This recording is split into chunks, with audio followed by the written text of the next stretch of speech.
Mike, what would the market for him be in the TV world? Like, how desirable, how high up near the top, excuse me, of the list would he be on desirable TV personalities?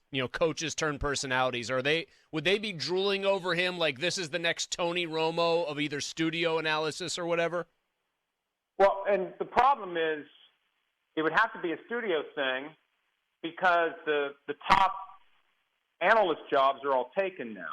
And no one's going to walk away from the money that you've got being funneled to the number one analyst at each of the networks. And who's going to fire or move on from, rip up the contract, and pay out the money that would be due to the guy who is asked to move on so they can hire Mike Tomlin? So it would have to be a studio gig.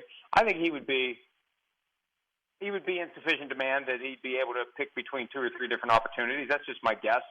But I also think that it's something that really isn't on anyone's radar screen at this point. But if that word would get out, yeah, I think everybody would be interested because there's always going to be, even if there isn't a seat open, they'll just pull another seat up to the table. That's what you can do with a studio show. You can just add somebody else to the mix anytime you want.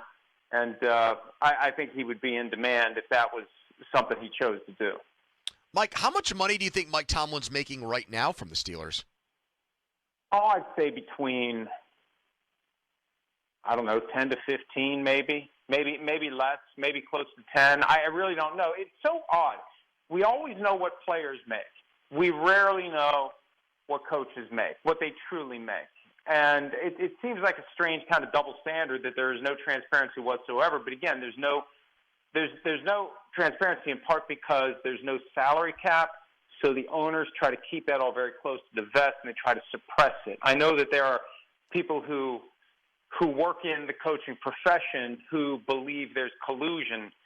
When you look at historically what coaches have made and how that's gone up over the years versus what players make and how that's exploded, the coach's pay hasn't gone up. And I've used this example in the past when Jared Goff signed his contract and he was making $33 million a year.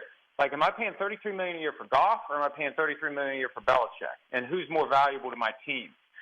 And I think a really good coach is worth a hell of a lot more than what the top of the market is right now for coaches because those numbers just aren't going up at the same rate.